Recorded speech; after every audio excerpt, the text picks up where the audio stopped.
இன்றைக்கி வீடியோவில் mushroom rice எப்படி செய்கிறதுன்னு பார்க்கலாம். ஸ்டவ் ஆன் பண்ணி கடாய் வச்சுட்டு 2 டேபிள் ஸ்பூன் எண்ணெய் ஊற்றிக்கோங்க.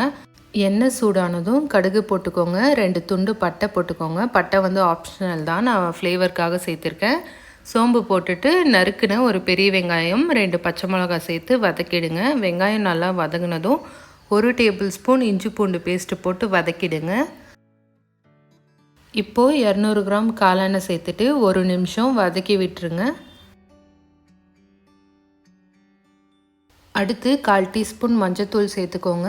1/2 டீஸ்பூன் மிளகாய்த்தூள், 1/2 டீஸ்பூன் தனியாத்தூள், தேவையான அளவு உப்பு சேர்த்துட்டு மீடியம் ஃப்ளேம்லேயே மஷ்ரூமை வந்து 5 to 6 நிமிஷம் வேக வச்சுக்கோங்க.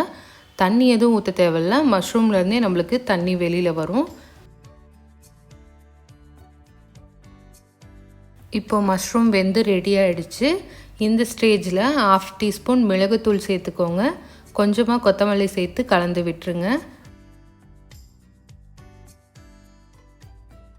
இப்போது வேக வச்ச ரைஸை ஆட் பண்ணிக்கலாம். நான் 1 கப் அளவுக்கு பாஸ்மதி அரிசி வேக வச்சுருக்கேன். அதை நல்லா ஆற வச்சுட்டு சேர்த்துக்கிறேன்.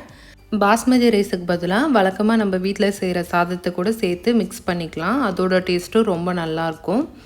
இப்போ நல்லா கலந்து விட்டுட்டிங்கன்னா டேஸ்டான மஷ்ரூம் ரைஸ் ரெடி. ரொம்ப ஈஸியாக, ரொம்ப சிம்பிளாக செஞ்சிடலாம். லஞ்ச் பாக்ஸ்க்கெல்லாம் ரொம்ப நல்லாயிருக்கும். இந்த ரெசிபி உங்களுக்கு பிடிச்சிருந்தா கண்டிப்பாக ட்ரை பண்ணி பாருங்கள். எப்படி இருந்ததுன்னு கமெண்ட்டில் சொல்லுங்கள்.